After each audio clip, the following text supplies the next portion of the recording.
சமையல் ஒரு அருமையான குழம்பு ரெசிபி தான் பார்க்க போகிறோம். இந்த ஒரு குழம்பு இட்லி, தோசை, சாதம் எல்லாத்துக்குமே சூப்பராக இருக்கும். வாங்க இந்த குழம்பு எப்படி செய்யலாங்கிறத பார்க்கலாம். தேவையான அளவுக்கு எண்ணெய் சேர்த்துக்கலாம். எண்ணெய் சூடானதும் 1 டீஸ்பூன் போல் சோம்பு சேர்த்துக்கலாம். கருவேப்பிலை சேர்த்துக்கலாம். இப்போ நல்லா ஒரு கைப்பிடி அளவுக்கு சின்ன வெங்காயம் பொடியாக கட் பண்ணதை சேர்த்துக்கலாம்.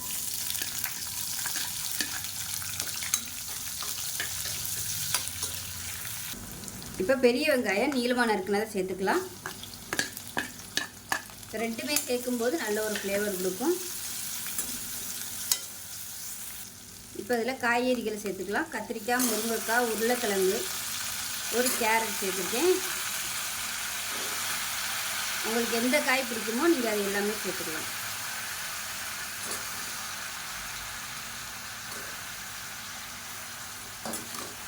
இதை எண்ணெயில் வதக்கி விட்டுக்கலாம். இப்போ இதில் உப்பு சேர்த்துக்கலாம். இப்போ இதில் பொடியாக கட் பண்ண தக்காளி சேர்த்துக்கலாம். ஒரு 2 தக்காளி சேர்த்துக்கலாம். மீடியம் சைஸாக 2 எடுத்துக்கோங்க. பெருசாக இருந்தால் 1 போதும். இப்போ இதையும் சேர்த்து வதக்கிட்டுக்கலாம்.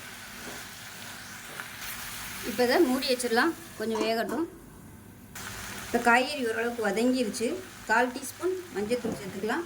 அதில் ஒரு 2 டீஸ்பூன் அளவுக்கு குழம்பு மிளகாத்தூள் சேர்த்துக்கலாம். இப்போ இதையும் சேர்த்து வதக்கிக்கலாம்.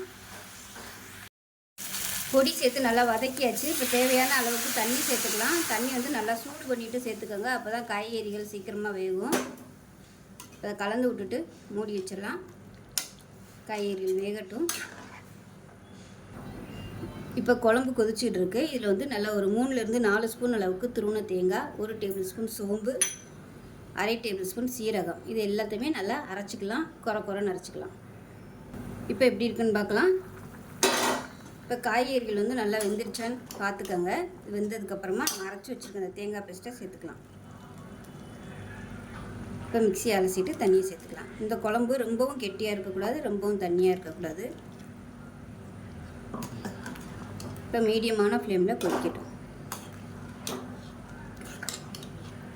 இப்போ குழம்பு சூப்பராக ரெடி ஆயிடுச்சு. இப்போ கடைசியாக இறக்க போகையில் பொடியாக கட் பண்ண கொத்தமல்லியில் சேர்த்துட்டு அமர்த்திடலாம். ஒரு அருமையான முருங்கைக்காய், கத்திரிக்காய் போட்ட பொரிச்ச குழம்பு ரெடி ஆயிடுச்சு. டேஸ்ட்டு சூப்பராக இருக்கும். நீங்கள் சாதம், இட்லி, தோசை எல்லாத்துக்குமே தொட்டுக்கலாம். அருமையாக இருக்கும். செஞ்சு பாருங்கள். செஞ்சு பார்த்துட்டு எப்படி இருந்துச்சுங்கிறத சொல்லுங்கள். வீடியோ பிடிச்சிச்சுன்னா லைக் பண்ணுங்கள், கமெண்ட் பண்ணுங்கள். சேனலை சப்ஸ்கிரைப் பண்ணுங்கள். பக்கத்தில் பெல் பட்டனை ப்ரெஸ் பண்ணுங்கள். நன்றி.